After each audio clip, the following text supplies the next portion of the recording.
हिंद देश के निवासी सभी जन एक हैं।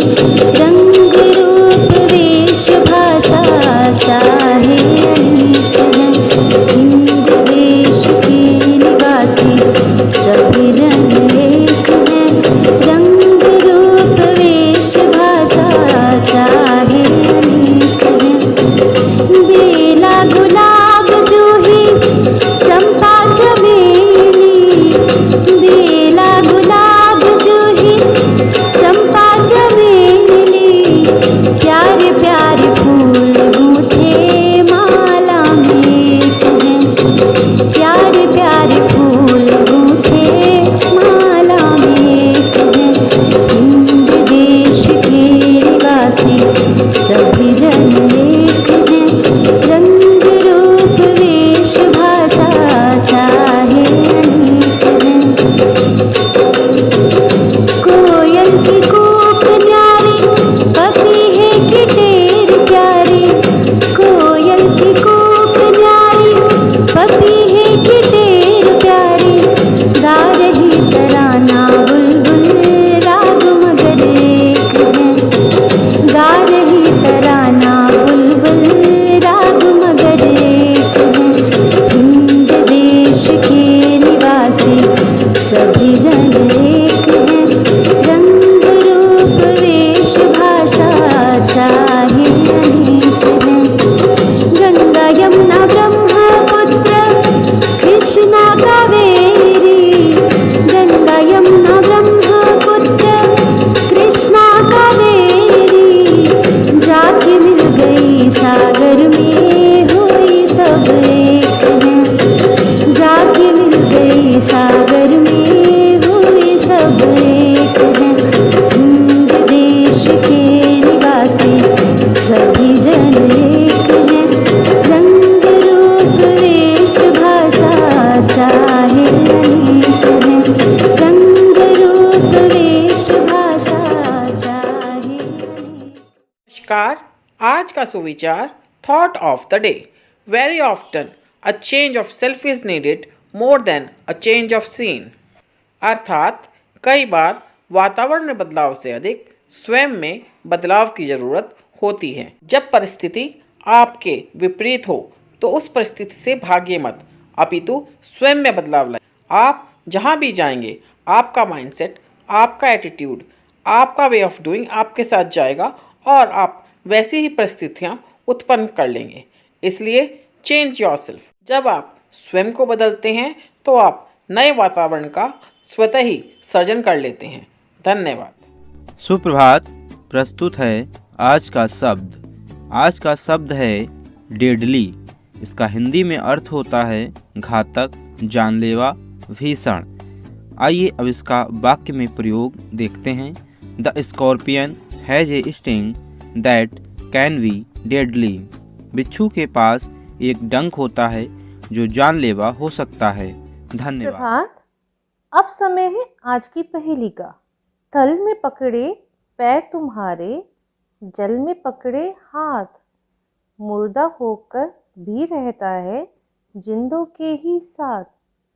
सोच के बताइए ऐसी क्या चीज़ है जो ज़मीन पर तो आपके पैर पकड़ती है लेकिन पानी में जाते ही आपके हाथ में आ जाती है।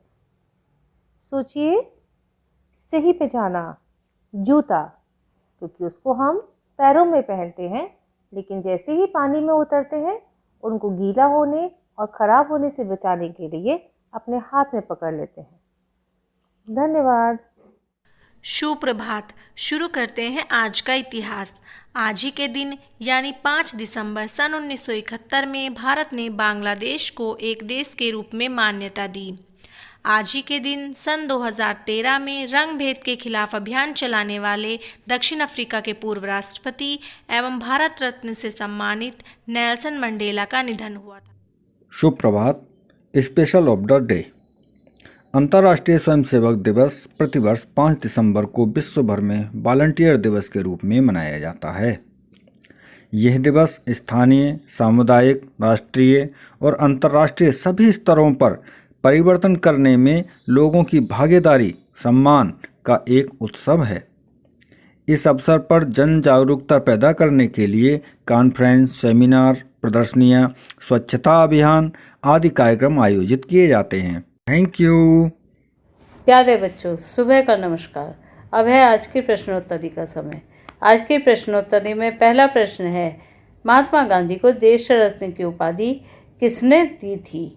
इसका उत्तर है, महात्मा गांधी को देश रत्न की उपाधि डॉक्टर राजेंद्र प्रसाद जी ने दी थी। आज का दूसरा प्रश्न है, राजा खेतड़ी ने स्वामी पद की उपाधि किसको दी थी? इसका उत्तर है, राजा खेतड़ी ने स्वामी पद की उपाधि विवेकानंद जी को दी थी। आज का तीसरा प्रश्न है, राजा की उपाधि अकबर द्वितीय ने किसको दी थी? इसका उत्तर है, राजा की उपाधि अकबर द्वितीय ने राम मोहन राय को दी थी।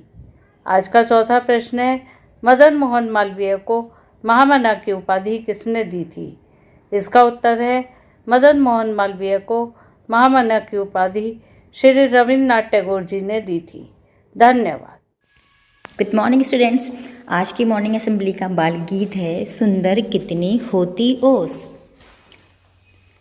सुंदर कितनी होती ओस, चमके बन के मोती ओस, ओढ़ ठंड की चुनरी रोज, फूलों का मुख धोती ओस। पाकर किरणों का मधु प्रेम, लगती जलती ज्योति ओस, छोड़ गगन का खुला बिस्तर, कलियों पर आसोती ओस। हल्की हल्की धुंधली सी जल की बूंदे छोटी ओस, सुंदर कितनी होती ओस, चमके बन के मोती ओस, चमके बन के मोती ओस। Thank you. बच्चों, आज मैं आपके लिए लाई हूँ बाल कहानी, जिसका शीर्षक है बल से बड़ी बुद्धि। तो ध्यान से सुनना। एक गुफा में एक बड़ा ताकतवर शेर रहता था। वह प्रतिदिन जंगल के अनेक जानवरों को मार डालता था। उस वन के सारे जानवर उसके डर से कांपते रहते हैं। एक बार जानवरों ने सभा की।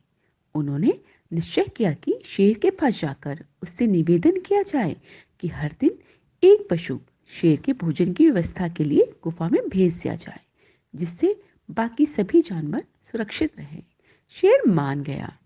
एक दिन शेर के पास जाने की बारी एक खरगोश की आ गई। खरगोश बड़ा बुद्धिमान था। खरगोश को देखते ही शेर जोर से गरजा और कहा, तुझे इतनी देर कैसे हुई? खरगोश बनावटी डर से कांपते हुए बोला, महाराज, रास्ते में एक शेर ने हमें रोक लिया। उसने मुझे पकड़ लिया। मैंने उससे कहा, यदि तुम मुझे मार दिया तो हमारे राजा तुम्हारे प्राण ले लेंगे। उसने पूछा, कौन है राजा? इस पर मैंने उसे आपका नाम बता दिया। खरगोश की बात सुनकर शेर को क्रोध आ गया। उसने गरज कर पूछा, चलो दिखाओ, वह दुष्ट कहाँ रहता है? खरगोश शेर को लेकर एक कुएं के पास पहुंचा। खरगोश ने चारों ओर देखा और कहा, महाराज, ऐसा लगता है आपको देखकर वह शेर अपने किले में घुस गया। शेर ने पूछा, कहाँ है उसका किला? खरगोश ने कुएं को दिखाकर कहा, महाराज, यह है उस शेर का किला। खरगोश स्वयं कुएं की मुंडेर पर खड़ा हो गया। शेर भी मुंडेर पर चढ़ गया। दोनों की परछाई कुएं के पानी में दिखाई देने लगी। खरगोश ने कहा, महाराज, देखिए, वह रहा मेरा साथी खरगोश। उसके पास आपका शत्रु खड़ा है। शेर ने देखा। उसने भीषण गर्जन किया। उसकी गूंज कुएं से बाहर आई। बस फिर क्या था? देखते ही देखते शेर ने अपने शत्रु को पकड़ने के लिए कुएं में छलांग लगा दी और डूबकर मर गया। तो बच्चों, कैसे लगी कहानी? धन्यवाद। नमस्कार। आज के जन जागरूकता विषय में हम बात करेंगे फ़ोन के ऑनलाइन प्रयोग के बारे में। हम सभी फ़ोन का प्रयोग करते हैं और इस कोरोना काल में फ़ोन हमारे लिए बहुत उपयोगी भी साबित हुआ है। चाहे वह कैसा भी काम हो, फ़ोन रिचार्ज, बिजली का बिल, किसी को पैसे भेजना, ऑनलाइन शॉपिंग, इन सभी कामों में हम ऑनलाइन पेमेंट करते हैं। लेकिन हमें इन कार्यों को करते समय सतर्क रहने की ज़रूरत है, क्योंकि कुछ आपराधिक तत्व एटीएम कार्ड ब्लॉक होने की बात बोलकर और कभी केवाईसी करने के नाम पर हमसे हमारे अकाउंट की जानकारी ले लेते हैं और उससे पैसे निकाल लेते हैं। हमें ऑनलाइन काम करते समय बहुत सावधान रहने की ज़रूरत है और हमें अपने बैंक अकाउंट और कार्ड की जानकारी किसी को नहीं देनी चाहिए। एडवांस होना और हर नए काम को करने में कोई बुराई नहीं है। ज़रूरत है तो बस उस काम के प्रति जागरूक रहने की। धन्यवाद। सभी साथियों को संजीव शर्मा का नमस्कार। आप देख रहे हैं प्रेरणा सूची के लर्निंग आउटकम से जुड़ा हुआ कार्यक्रम, जिसमें हम प्रतिदिन एक लर्निंग आउटकम को लेकर गतिविधि चर्चा करते हैं। आज हम बात करने वाले हैं कक्षा 4 के हिंदी विषय के एलो कोड H404 के बारे में, जिसमें मौखिक अभिव्यक्ति एवं सृजनात्मकता को प्राथमिकता दी गई है। यहाँ दी गई गतिविधि एक उदाहरण मात्र है। शिक्षक कक्षा शिक्षण में ऐसी ही अन्य गतिविधियाँ अपनी शिक्षण योजनाओं में शामिल कर सकते हैं। तो आइए देखते हैं आज की गतिविधि। सभी शिक्षक साथी ध्यान दें, इस लर्निंग आउटकम के लिए गतिविधि कराने के लिए सबसे पहले कक्षा के छात्रों को छोटे छोटे समूह में बिठा लें। ये समूह 4, 5 अथवा 6 भी हो सकते हैं और प्रत्येक समूह में कम से कम 10 मिनट के लिए उनको एक विषय पर आपस में चर्चा करने को कहें। ये विषय कुछ इस तरह के हो सकते हैं कि जब मैं मेला देखने गया, या जब पहली बार साइकिल चलाई, या जब पहली बार माँ के साथ रसोई में मदद की। यह समूह बनाते वक्त यह भी ध्यान रखें कि छात्र अथवा छात्राओं को एक ही प्रकार की अभिव्यक्ति करने का अवसर दें।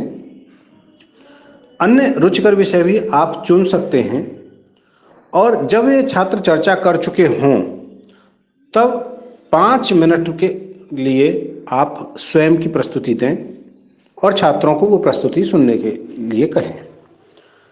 अब छात्र समझ चुके होंगे कि हमें किस तरह से प्रस्तुति देनी है। प्रत्येक समूह से 1 अथवा 2 छात्रों को अपने विषय पर प्रस्तुति देने का अवसर दें। जब प्रत्येक समूह के छात्र प्रस्तुति दे चुके होंगे, अन्य छात्रों को अवसर दें कि वो उनकी प्रस्तुति में कुछ और जोड़ना चाहें तो जोड़ सकते हैं। पूरी सजगता के साथ छात्रों की मदद करें। जहां कहीं भी समझ का अभाव दिखे वहां उनको संबंधित विषय पर स्पष्ट निर्देश प्रदान करें और गतिविधि की रोचकता को बनाए रखें। आप सभी शिक्षकों से मेरा अनुरोध है कि जब भी गतिविधि करा रहे हों तो छात्रों को इस प्रकार से लगना चाहिए कि आप उन्हें पूरी गंभीरता के साथ सुन रहे हो और उनकी मदद के लिए हैं। इस प्रकार से इस गतिविधि को आप पूरा करा सकते हैं। कराते रहें गतिविधियां और हासिल करें प्रेरणा लक्ष्यों को। हम बनाएंगे प्रेरक प्रदेश उत्तर प्रदेश। जय हिंद, जय शिक्षा।